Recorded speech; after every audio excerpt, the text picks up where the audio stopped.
Life is not just a series of external battles. It is, first and foremost, a game played within the human mind.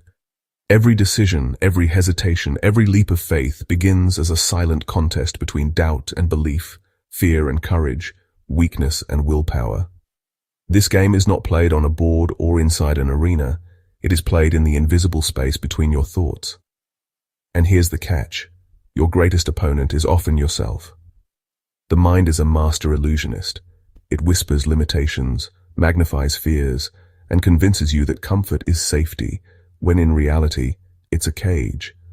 But it is also the greatest ally you will ever have, capable of imagining futures that don't yet exist, and creating solutions no machine can replicate. The mind game, then, is about learning to distinguish between the voice that weakens you and the one that strengthens you. Winners of the mind game are not those who never feel fear, doubt, or uncertainty. They are the ones who recognize these feelings as part of the challenge and push forward anyway. They learn to play against their own resistance, to outwit procrastination, and to flip fear into fuel. Once you begin to master this game, you discover something extraordinary. The world outside bends to the world inside. Your confidence sharpens, your decisions gain clarity, and your life starts reflecting the power of a mind that knows how to play and win.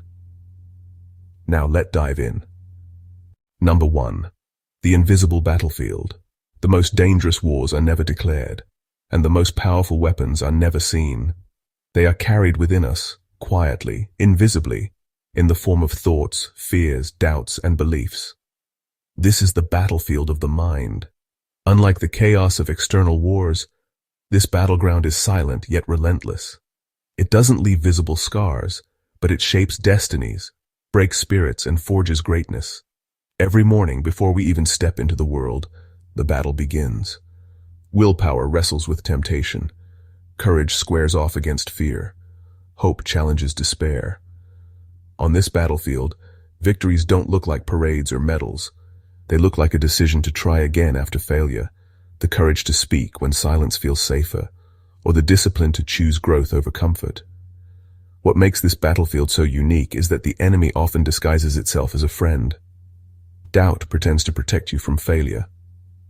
Fear insists it is keeping you safe. Procrastination whispers that you deserve rest, while silently robbing you of your future. The mind is clever. It doesn't always attack directly. It persuades, negotiates, and seduces. And unless you learn to recognize these tactics, you surrender without even realizing you've lost. But here lies the secret. Just as the mind can enslave you, it can also set you free. When trained, it becomes the most loyal ally, transforming fear into fuel, uncertainty into curiosity, and pain into purpose. On this battlefield, every small victory compounds.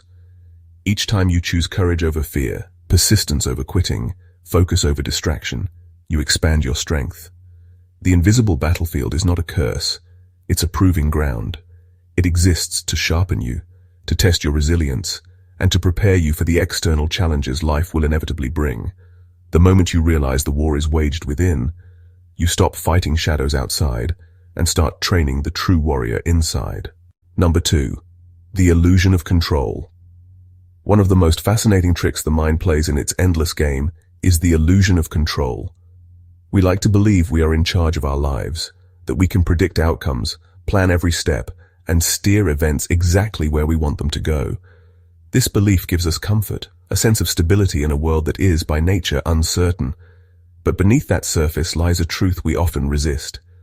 Control is rarely as real as it feels. Think about it. Traffic jams, unexpected illnesses, economic shifts, sudden losses or opportunities. None of these are within our command. Yet the mind convinces us that if we plan hard enough, worry long enough, or calculate every possibility, we can avoid chaos. This is the illusion. Mistaking preparation for certainty, mistaking control for safety. The danger of this illusion is subtle but powerful. When things go according to plan, we credit our control. When they don't, we spiral into frustration, anxiety, or despair. We feel betrayed by life, when in reality life never promised certainty, it only promised movement. Yet the illusion of control isn't entirely harmful. It can serve as a psychological anchor, giving us the courage to act when the unknown feels overwhelming. The key is not to destroy the illusion, but to see through it. To recognize that while we cannot control outcomes, we can always control choices, attitudes, and responses. True mastery in the mind game comes not from clinging to certainty, but from embracing uncertainty. It's realizing that growth is born from unpredictability, that chaos sharpens adaptability, and that surrendering to what you cannot command is not weakness, but wisdom. The illusion of control dissolves the moment you stop fearing the unknown and start dancing with it. In that space, you discover freedom. Not the false comfort of certainty, but the empowering truth that while you can't script life, you can shape yourself to rise no matter what the script contains. Number 3. Silent persuader. The most powerful persuader in your life isn't a mentor, a critic, or even society. It is your own mind. Thoughts have a way of slipping past defenses, whispering with a voice so familiar that you never question it. They don't shout, they murmur. They don't force, they suggest. And that's what makes them so dangerously effective. This silent persuader often convinces you to retreat before the battle has even begun. It says, "You're not ready. You're not good enough. What if you fail?" And because the voice sounds like your own, you trust it. Unlike an external critic, you don't push back, you obey. You quit before you try. You shrink before you step forward. What makes this inner persuasion so powerful is its subtlety. It cloaks fear in reason. It's just not the right time. It dresses insecurity as practicality. Better play it safe. It masks procrastination as wisdom. You'll do it when you're more prepared. Slowly, without noticing, you surrender ground not to an external enemy, but to an invisible one that lives within. Yet here lies the paradox. The same mind that persuades you to quit also holds the power to propel you forward. Just as it can manipulate you into hesitation, it can inspire you into action. The key is awareness. Once you recognize the silent persuader at work, you strip it of its disguise. You start to question its whispers, challenge its assumptions, and replace its fear-driven narratives with courage-driven ones. Imagine what shifts when you no longer let thoughts decide your destiny without your permission. Every time you override the persuader, by acting despite fear, by trying despite doubt, you weaken its grip. With time, the silent persuader transforms from an enemy into an ally, urging not retreat but resilience. The mind game isn't about silencing the persuader completely. It's about mastering it, turning its whispers into fuel, and realizing that the voice that once held you back can also be trained to set you free. Number 4. The double-edged sword. The mind is a weapon, and like all weapons, its power depends on how it is used. Overthinking, often criticized as a flaw, is actually one of the most fascinating examples of this duality. It is the double-edged sword of the human psyche, capable of both brilliance and destruction. On one side, overthinking can be a gift. It allows you to anticipate challenges, foresee consequences, and map possibilities with incredible precision. It sharpens creativity, as the mind turns ideas over and over, exploring angles others overlook. The greatest inventions, strategies, and works of art often emerge from those who refuse to stop thinking after the first layer. In this sense, overthinking is not excess, it is depth. It is the ability to see patterns hidden beneath the obvious, to connect dots that others dismiss. But turn the blade the wrong way, and overthinking cuts inward. Instead of preparing you, it paralyzes you. Instead of uncovering solutions, it buries you in endless what-ifs. It magnifies problems until they appear insurmountable, and turns simple decisions into agonizing dilemmas. In this form, the mind doesn't serve. It sabotages. The thinker becomes trapped in their own loops, mistaking motion for progress while life quietly passes by. The challenge, then, is not to eliminate overthinking, but to master it, to wield it with intention. Use it as a scalpel, not a blunt blade. Ask, am I analyzing to move forward, or am I analyzing to avoid moving at all? This distinction transforms overthinking from a curse into a compass. The truth is, the double-edged sword will always remain. You cannot dull one side without dulling the other, but you can learn to grip it firmly, to direct its edge outward, toward growth, creativity, and insight, instead of inward toward self-doubt. When wielded with awareness, overthinking ceases to be a burden and becomes what it was always meant to be, a powerful tool in the mind game. Number 5. Fear as a chess master. Fear is not reckless. It is calculated, strategic, and precise. It studies you like a chess master studies an opponent, anticipating your moves before you make them. When you consider a bold step forward, fear is already waiting 2 moves ahead, whispering reminders of everything that could go wrong. When you dream of something bigger, fear plants the seed of doubt before the dream can take root. It knows your weaknesses, your history, your insecurities, and it plays them with expert precision.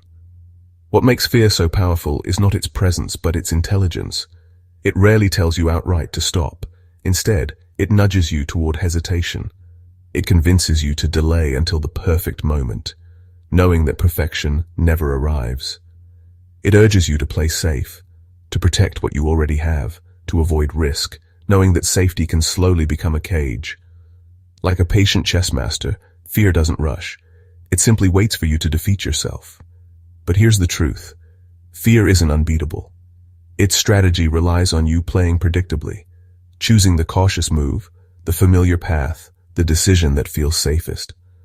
The moment you disrupt that pattern, you flip the board.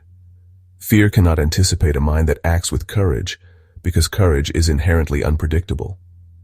To win against fear, you don't erase it, you outplay it. You acknowledge its presence, study its patterns, and then make the move it least expects. Speak when fear tells you to stay silent. Try when fear insists you'll fail. Step forward when fear begs you to retreat. Every unpredictable move weakens its hold. In the end, fear is a master only if you accept the role of its student. Once you decide to challenge its strategy, you realize something profound. Fear was never there to end the game. It was there to teach you how to truly play it. Number 6. The mirror trick. The mind has a peculiar defense mechanism. It projects. What we cannot face within ourselves, we cast onto others, like a magician's sleight of hand. This is the mirror trick of the mind game. The tendency to see in others the very fears, flaws, and insecurities we carry but refuse to confront. Think about it. The person quick to call others arrogant may secretly fear being insignificant. The one who labels others weak may be running from their own hidden vulnerabilities.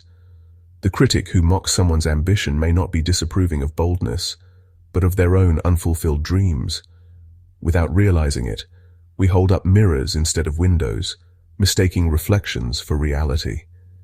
The danger of the mirror trick is subtle but corrosive. It distorts relationships and clouds judgment. Instead of seeing people for who they are, we see them through the lens of our unhealed fears.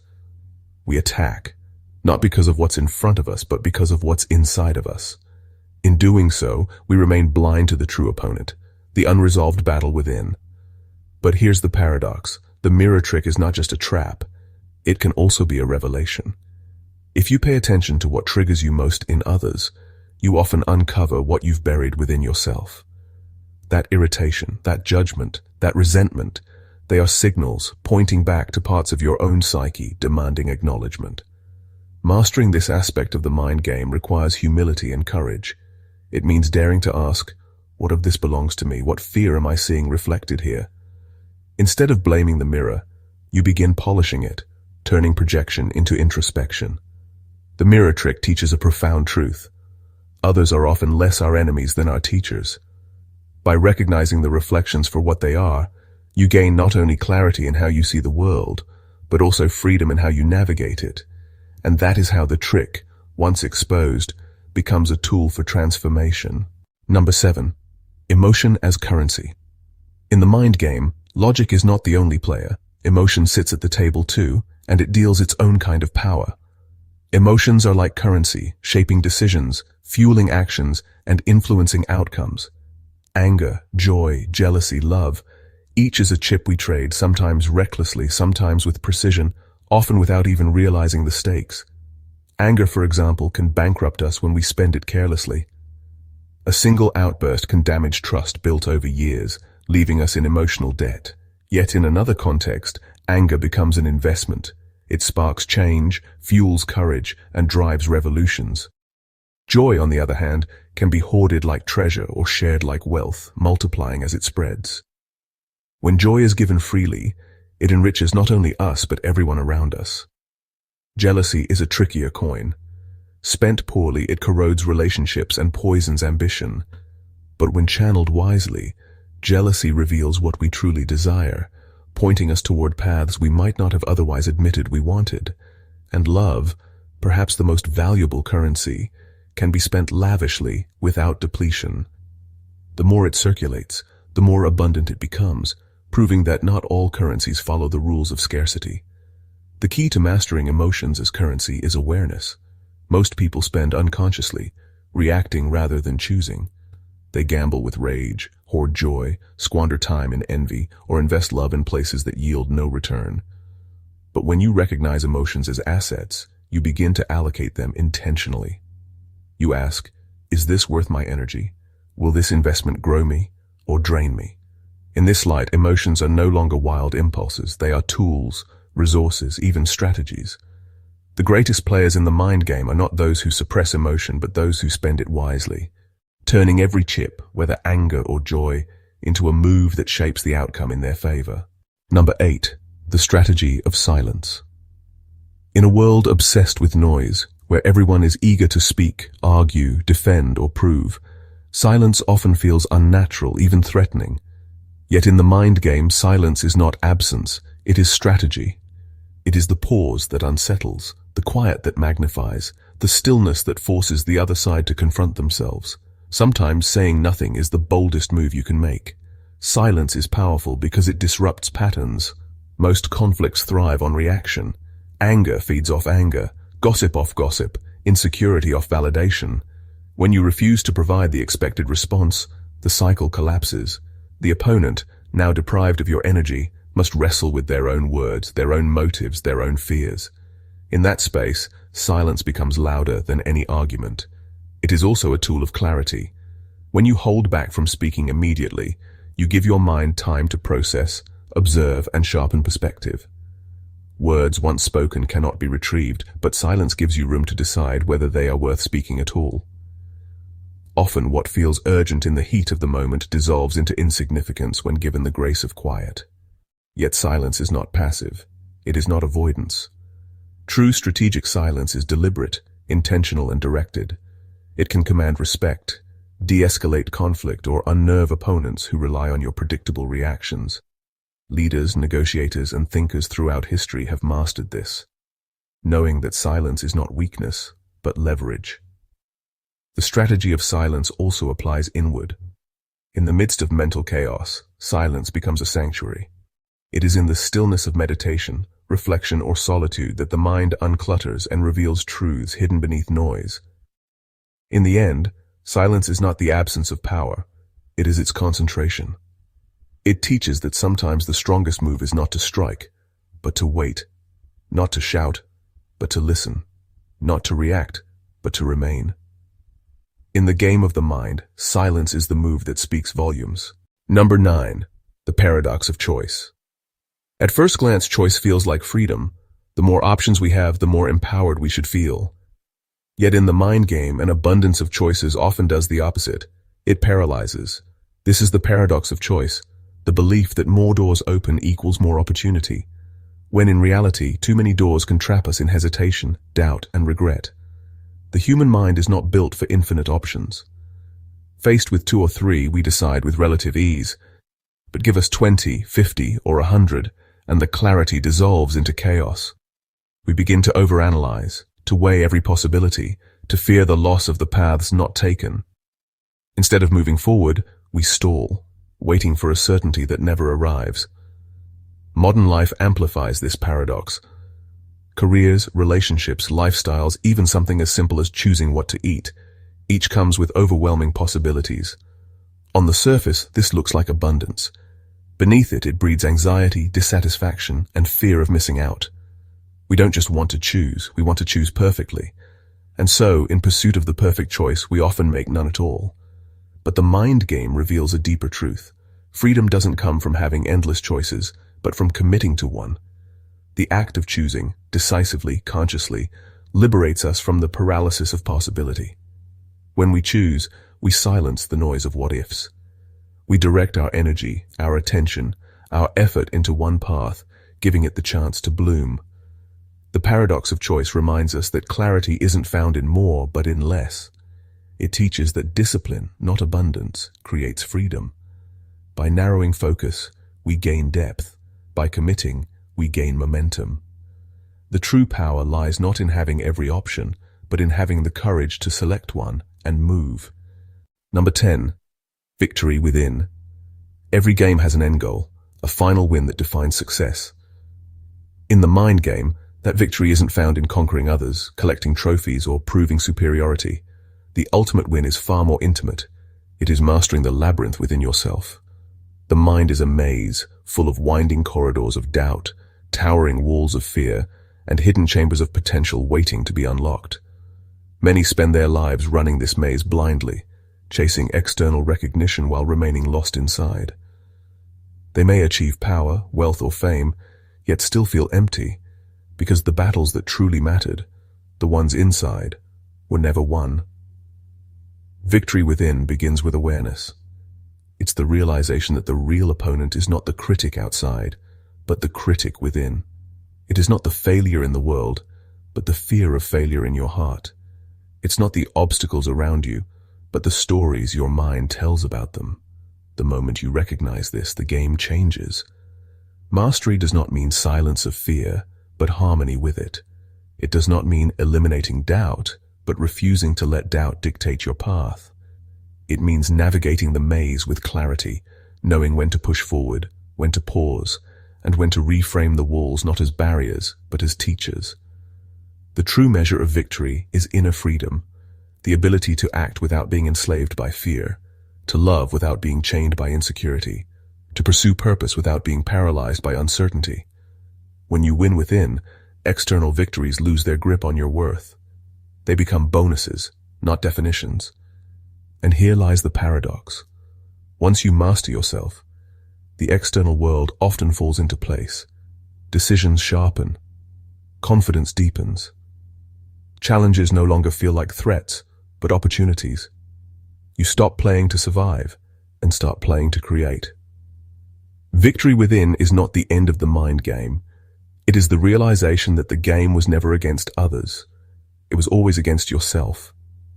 And in that realization, you find not just triumph, but freedom. Conclusion. In the end, the greatest arena you will ever step into is not out there in the world. It is within you. Every fear faced, every doubt overcome, every choice made in the silence of your own mind determines how you show up in life. The external victories, the achievements, the recognition, the milestones are only echoes of the inner battles you've already fought and won. The mind game is not about perfection, it's about mastery. Mastery of perspective, mastery of resilience, mastery of the voice within that tries to limit you. It is the art of recognizing that the strongest chains are often invisible, and the sharpest weapons are thoughts themselves. And once you learn to wield those thoughts with intention, the impossible begins to bend toward the possible. What makes this game extraordinary is that no one else can play it for you. No coach, no ally, no rival can step into your inner battlefield. It is yours alone. But therein lies the beauty, because the moment you realize you hold both the problem and the solution, you discover your true power. Winning the mind game doesn't mean silencing fear or erasing doubt. It means moving forward in spite of them. It means learning that silence can be strength, that choice is liberation, that emotions are currencies to be invested wisely. Above all, it means realizing that victory is not measured by what you conquer outside, but by the freedom, clarity, and strength you cultivate inside. The mind game never ends, but neither does your capacity to rise within it, and that is the ultimate win, becoming the master of the one battlefield that shapes every other, your own mind. Thank you for watching.